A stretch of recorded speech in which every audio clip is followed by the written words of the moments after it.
तो स्वागत है आपका अपने डीएनए दुनिया में। हम लोगों ने आगे बहुत ही बेहतरीन तरीके से टिश्यू को समझा था, तो अब हमारा जो नेक्स्ट टॉपिक होगा वो रक्त होगा। रक्त, तो रक्त को क्या बोलते हैं? ब्लड इंग्लिश में, और उर्दू में क्या बोलेंगे? लहू।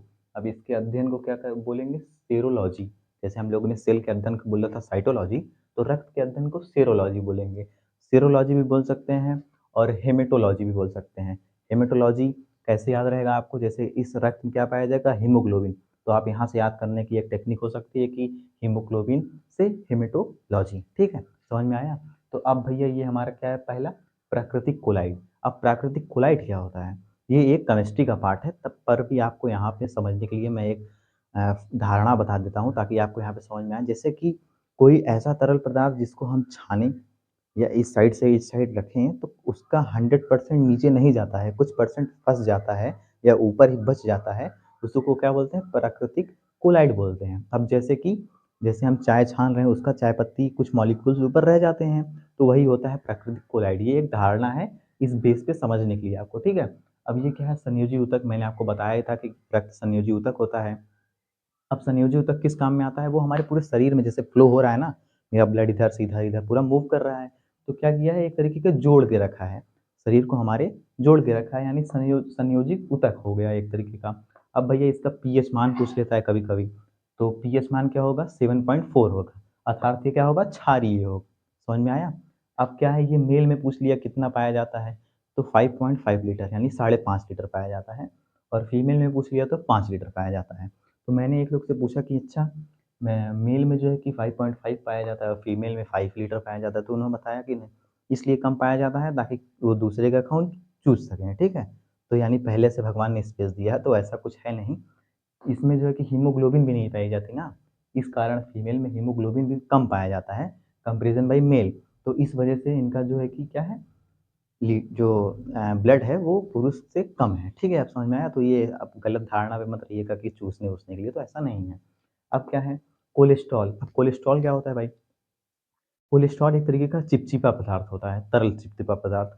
ये वसा का ही एक रूप होता है। जैसे आप जब ज़्यादा किसी चीज़ का तेल-वेल का सेवन ज़्यादा करने लगेंगे या काजू बादाम किशमिश ज़्यादा खाने लगेंगे, तो वो कोलेस्ट्रॉल में कन्वर्ट हो जाएगा। ये भी ऊर्जा का काम देता है। तो ये क्या पाया जाएगा? 200 ग्राम, ये लिखा है डीएल। डीएल का मतलब ड्राइविंग लाइसेंस नहीं, डेसीलीटर। तो जब भी पैथोलॉजी में आप अपना ब्लड देती हैं टेस्ट के लिए, तो वहाँ पे जो मापन विधि होती है वो क्या होती है? डीएल यानी डेसीलीटर। तो कोलेस्ट्रॉल कितना होता है एक मेजर करने के लिए? 200 ग्राम डेसीलीटर, ठीक है? समझ में आया? अब क्या है भाई? हीमोग्लोबिन। हीमोग्लोबिन के ही हमारा जो रक्त है वो क्या होता है? लाल रहता है, ठीक है? तो अब जो है कि मेल में हीमोग्लोबिन कितना पाया जाएगा? ये लिखा है 14 ग्राम डीएल डेसीलीटर, और फीमेल में 13 ग्राम डेसीलीटर, मतलब कि एक यहाँ पे भी कमी है। अब हीमोग्लोबिन में क्या पाया जाता है? आयरन। तो आप लोगों ने नोट किया होगा कि महिलाओं की अपेक्षा पुरुषों का शरीर ज़्यादा कठोर होता है, क्योंकि 14 है सबसे पहले यहाँ पे, हीमोग्लोबिन जो है क्या है? 14 ग्राम डेसीलीटर, और यहाँ पे 13 है, तो मतलब हीमोग्लोबिन में आयरन है, तो यहाँ पे 14 है तो ज़्यादा पाया जाएगा ना फीमेल से, इसलिए हम लोग का शरीर थोड़ा स्ट्रॉन्ग होता है किससे? महिलाओं से। अब ये इतना आपको समझ में आ गया होगा, आई होप। अब आगे देखते हैं क्या भाई, ये ये क्या करेगा? ये ताप को नियंत्रण करता है। अब ताप क्या होता है?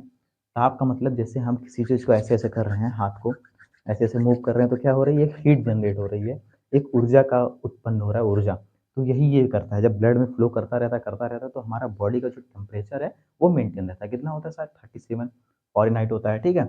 अब ये पोषक पदार्थों का परिवहन करता है। पोषक पदार्थ क्या? क्या हमने काजू लेके पूरे शरीर में ऐसे हाथ डाल के यहाँ पे दिया? नहीं ना, ऐसा तो कुछ किया नहीं। ऐसा तो है नहीं कि मैंने बादाम खाया और बादाम को ले जाके पेट तक किया, नहीं। वो डाइजेशन के बाद ब्लड ही पूरा सर्कुलेट करता है, पोषक तत्वों को ब्लड ही ले जाता है, ले आता है। ऑक्सीजन मैंने लिया तो हीमोग्लोबिन है, जो ले जाके पूरे शरीर को देगा, ठीक है? ये हमारा काम नहीं है देना, ये हीमोग्लोबिन यानी रक्त क्या करेगा? एक तरीके का पोषक पदार्थों का परिवहन करता है। और ये गैस, जैसे कि गैस क्या है भाई? मेन रूप से हमारा ऑक्सीजन है, और छोड़ते क्या है? Carbon dioxide. तो ऑक्सीजन यानी O2 प्लस CO2 का परिवहन भी करता है। तो अब इतना आप लोगों को समझ में आया होगा। अब जब हम लोग नेक्स्ट नेक्स्ट टॉपिक में इसका चर्चा करेंगे, तो इससे और डीप जाएँगे। इतना जो मैंने लिखवाया है ये फालतू है नहीं, आपको समझने के लिए लिखवाया है। जो भी मैं यहाँ पे लिखता हूँ, स्लाइड बनाता हूँ, वो फालतू नहीं है। तो आप इसका एक स्क्रीनशॉट ले लीजिए, उसके बाद मैं मिलता हूँ नेक्स्ट वीडियो में।